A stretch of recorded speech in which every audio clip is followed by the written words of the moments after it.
right. Hello, everybody. Good afternoon. What a beautiful day today here in Southern California. It's Evie here from Wonderland Adventure Company. Thank you so much for watching our live stream through the Looking Glass. Today, we're actually going to do a small chit chat and review in regards to the Urban Legends haunt that is currently in Southern California at the Orange County Fairgrounds. Last night was opening night, and we had the pleasure of being a part of that. So just to make sure that we can give a full description, not too many spoilers, really, but just kind of give you a good description of what we encountered last night. I'm going to go ahead and bring on Jackson. He's going to join us today. Hello, Jackson. Well, hello there, everybody. How you all doing today? All right, so let's go ahead and start talking about this. So let's talk about the pre-planning stage, right? So tell me how you found out about this. So for the Urban Legends haunt, I found out about this on through social media, through Facebook. And it was funny because like this ad just popped up in my feed. It's probably because, we have this love for the dark and macabre, and the Halloween events that we like going to, through, earlier stuff like Halloween Horror Nights and Not Scary Farm. So I think it just popped up because of that. But I thought it looked pretty cool, because the only other thing I had heard about was the drive-in haunted hayride out in San Dimas. So I was kind of thinking, what else is out there as well? So. Okay, yeah, and I was all about it. Now, if you guys aren't familiar with it, Jackson and I do go to a lot of different haunts every year. Normally, we just do the Universal Studios. We'll do Knott's Berry Farm. If something else pops up that's local, we'll end up going there. So I think that we kind of know a little bit about this stuff. So first, I'm going to share the website for the actual haunt that we went to last night. Okay. Now, this is the first time I'm doing this, so I hope that this works out okay. Let me see. Okay.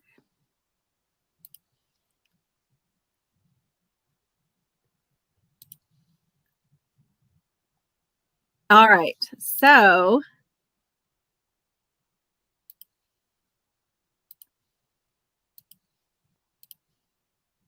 okay. So can you see that? Can everybody see that?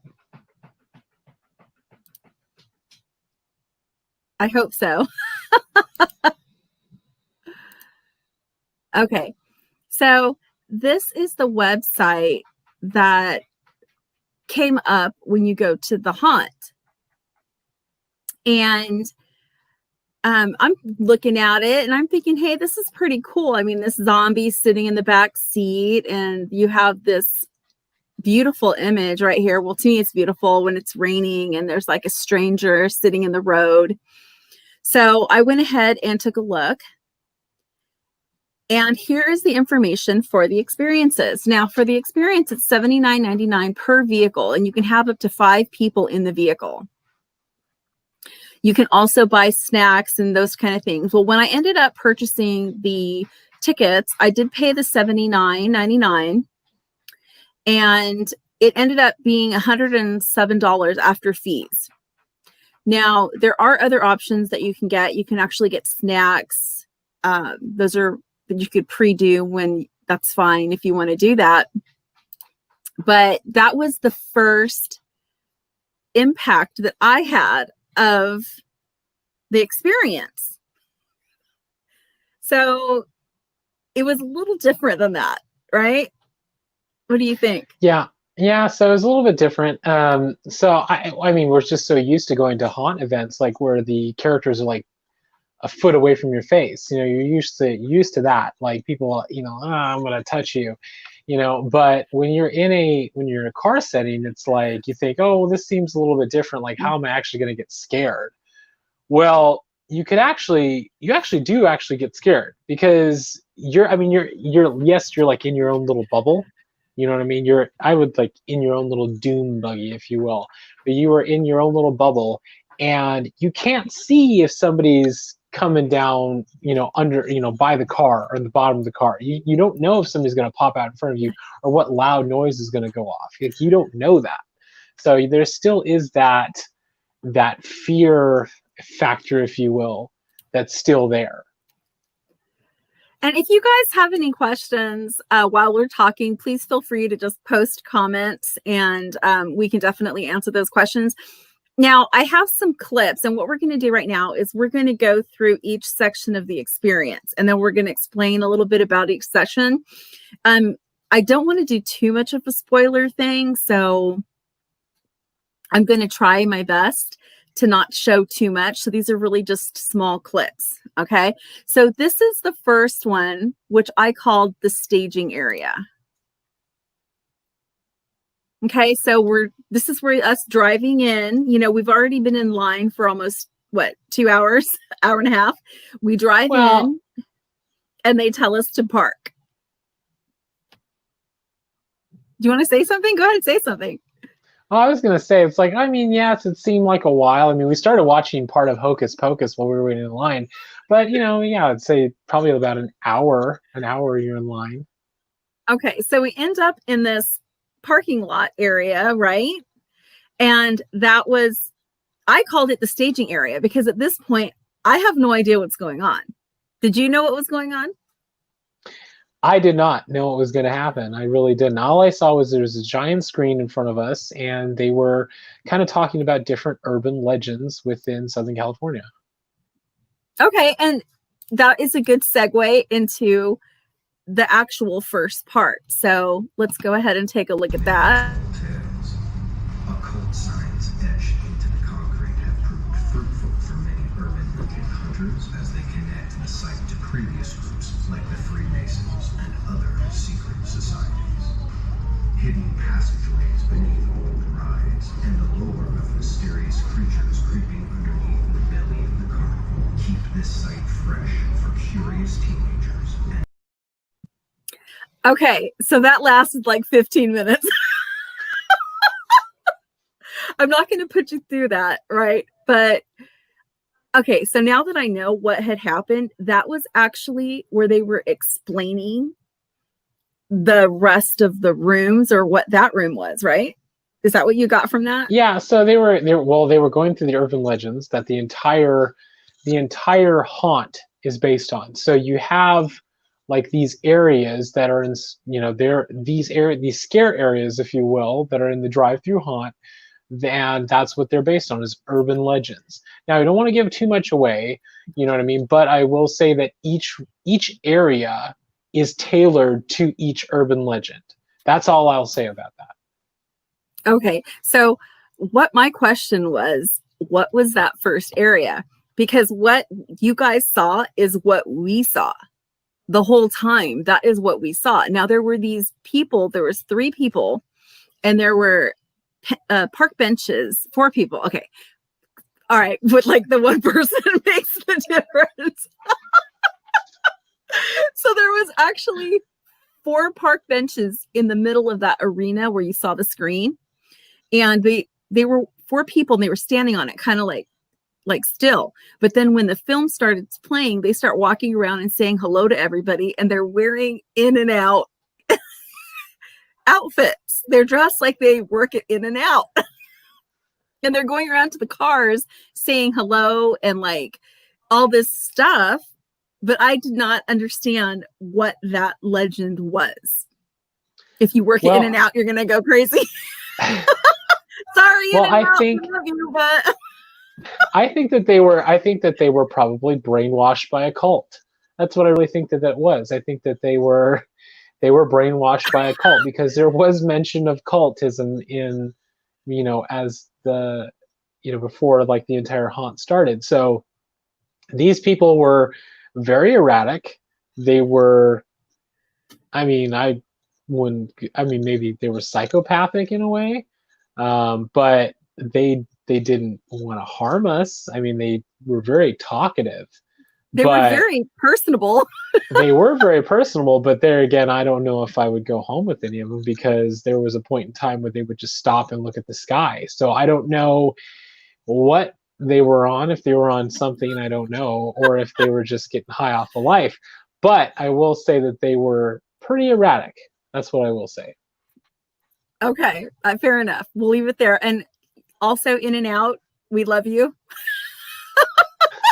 So we're not saying that In and Out will turn you into a cult. Yeah, not saying that. I mean, I do like your veggie burgers without cheese and spread. I do put my own patty on it though. All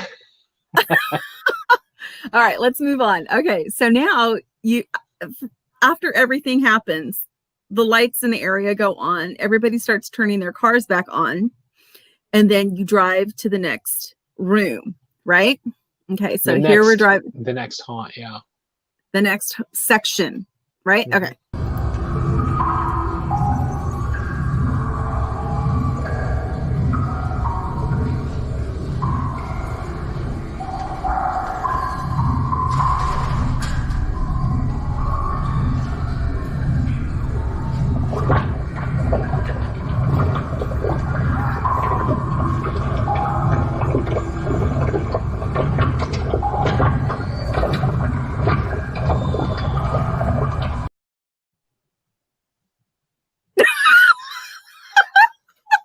Why are you laughing? Listen. Okay. This next haunt area. Now, this was a sprawling.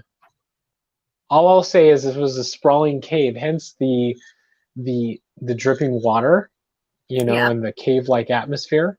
Mm-hmm. And those lights that you guys saw, like moving around, those are, I think, possessed mine workers that are running around.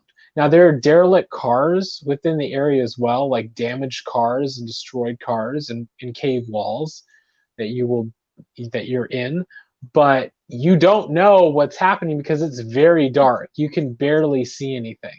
So you don't know who's around, who's going to sneak up on you. I mean, there's a couple of other surprises that we won't mention, but I will tell you that if they find you, you don't want to be found by these people with the lights. I'll tell you that. One of them did scare Jackson. I will tell you that. He did scare me really bad. Yeah. Yeah, he really did. He really did get under my skin. But hey, that's the risk you take going to something like this. I mean, you don't know if they're, what they can do to you. Yeah, that's definitely a risk. Okay. All right. So now that is room number 2. Okay. So there's 4 total. So now we go to, wait a minute. Did we even decide what urban legend that was? It was supposed to be a cave. So you actually were parked in between cargo, right? Like metal cargo containers? They're kind of like cargo containers, but it's like the way they designed everything was supposed to be like a cave. But when you're in that and it's dark, I mean, you really can't tell too much, So yeah, sort of kind of like that. Okay. And so what urban legend would that have been? So that would have been like the one they were talking about, like, because they kind of explained it at the beginning, but I think that was the one about the miners and the cave. But I don't, like I said, I don't remember word for word. You have to watch the entire video, or you just have to go and experience yourself, Okay, because I have to admit, I was just kind of lost because I didn't know what was happening. Maybe I wasn't paying attention. At the beginning, when we got into that first room, I really thought that was the staging area. Like we're just kind of warming you up and you're, more to come. But I didn't realize that was one of the areas. Okay. So let's go ahead and look at the last area.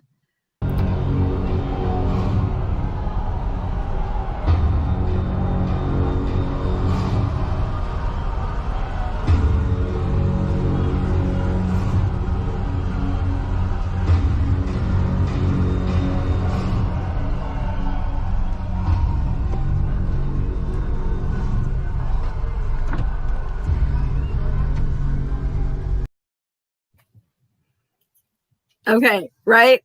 So the last area, they had these folks standing on that stage, and I didn't want to play the part with the music because it really was like The Purge. They had like the glowing masks on, but there was no weapons. And then there was a small part in the end that was kind of like the moment, but I didn't want to spoil it for anybody, so I didn't put it in. But I think that was a purge type of thing. What did you think? But I mean, I don't understand like how it fits into the legend. Well, I think it was a play on Bloody Mary. You know what I mean? It was a play on like I said, it was a legend, yes, but it was it was like a musical performance too, but it was like there again touched on the cult aspect. You know what I mean? The cult aspect towards the end there. I mean, yes, it did have influences of the purge, but I think really in all actuality it was more like a cult, like trying to get people to join the cult. You know what I mean? Okay, but I thought the cult was the first room you said. Right, I said, I think that people in the very beginning were part of that cult, but I think at the very end they're trying to get you to actually join the cult. Oh, I see. Okay. So I'm so sorry, you guys. I just noticed that I actually skipped. That was the last room. So let's look at the third room.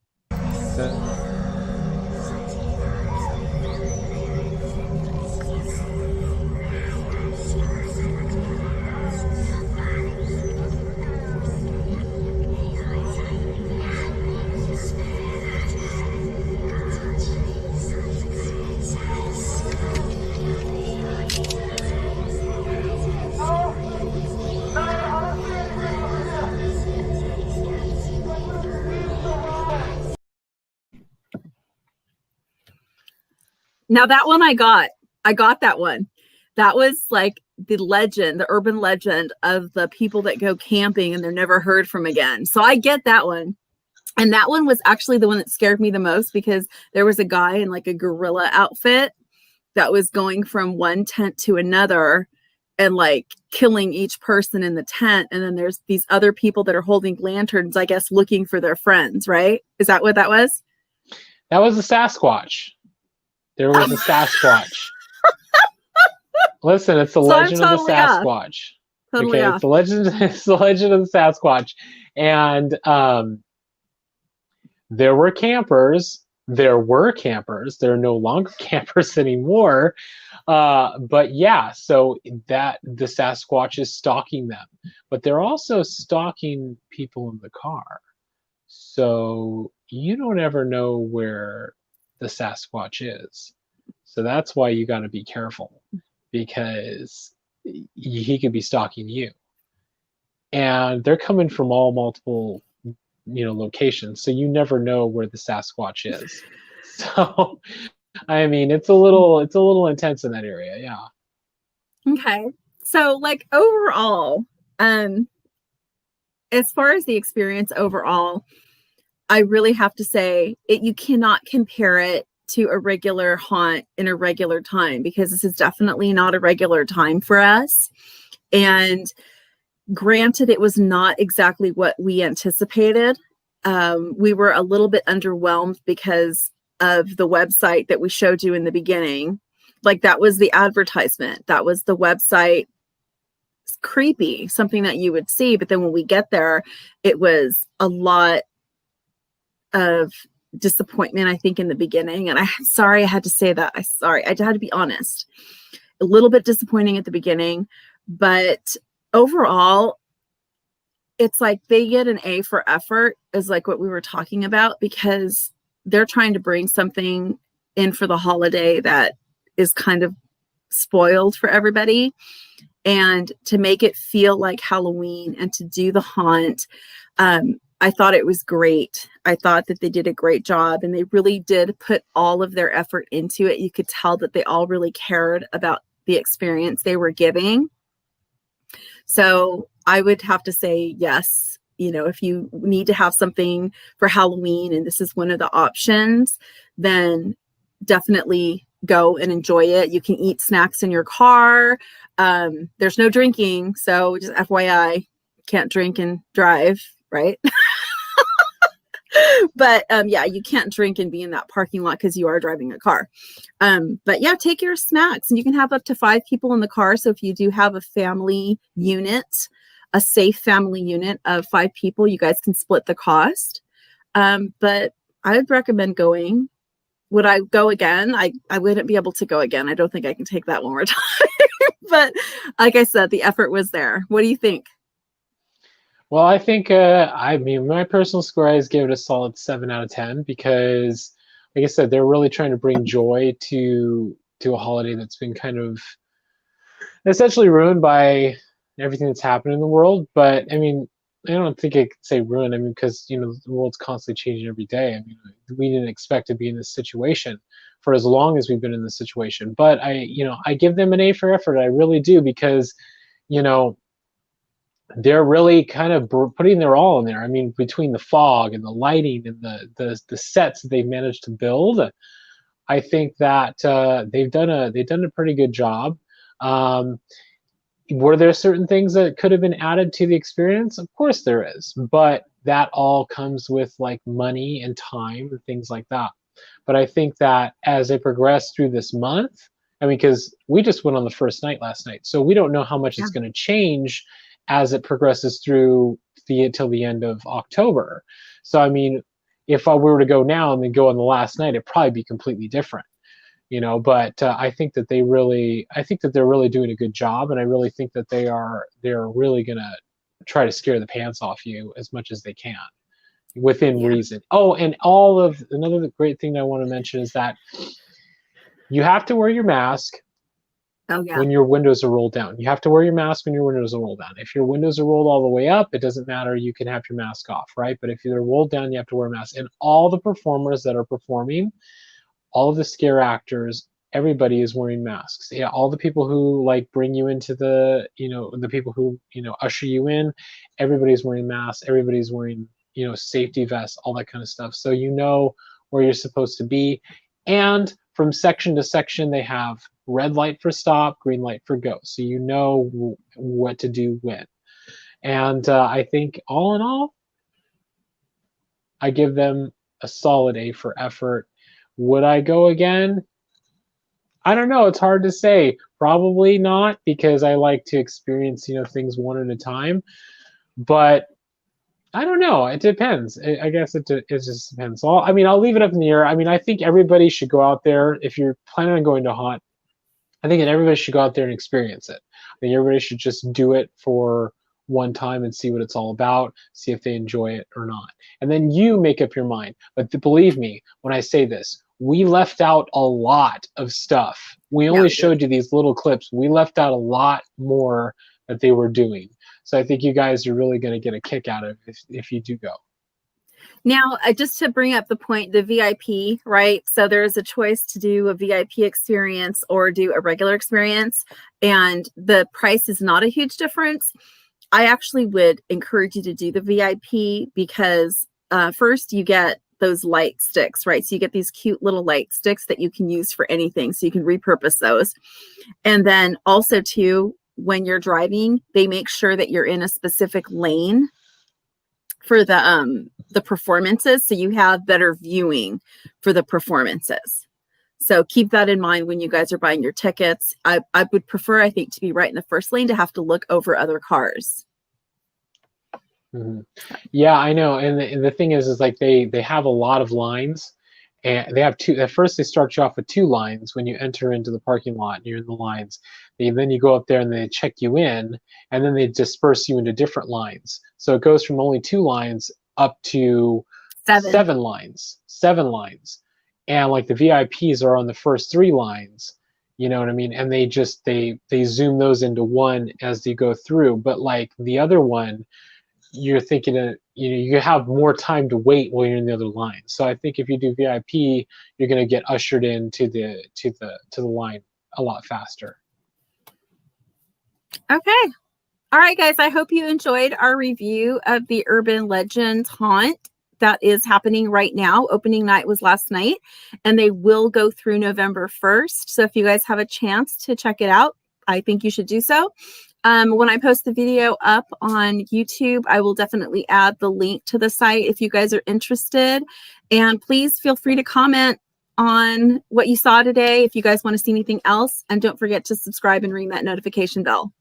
All right, guys. Well, until next time, we'll see you later.